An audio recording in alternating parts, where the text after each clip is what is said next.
All right, so this video here is going to be really short and quick. It's just going to talk about taking the tape off and some processes to do so. So I'll use my razor blade as my fingernail sometimes, and I'll just try to lift off a little section, and then I'll peel off.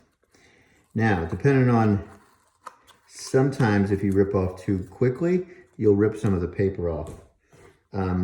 If that happens, I'll show you a quick way to remedy that without making a brand new one.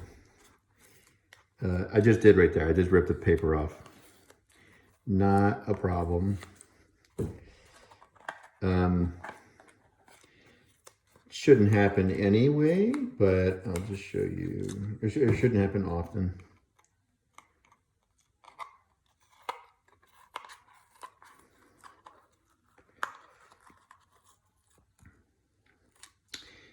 The other thing I'm going to show you is when I was constructing these, I don't know why I'm using my fingernail.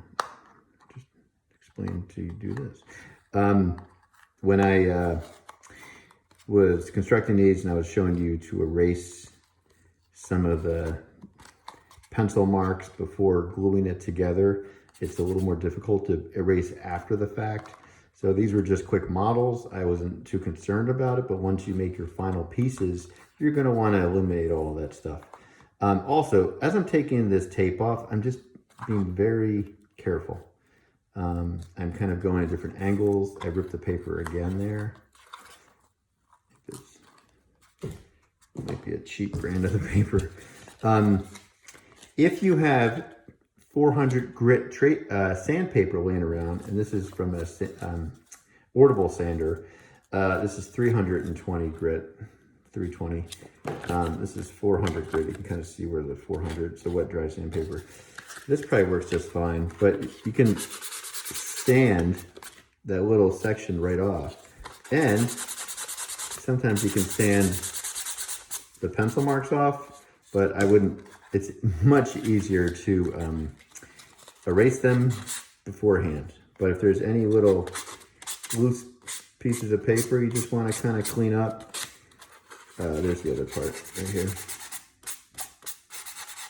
This will just sand it, clean it up a bit. Oops, I made a little mistake there. Let's peel that off and sand this way. All right, so here's my pyramid.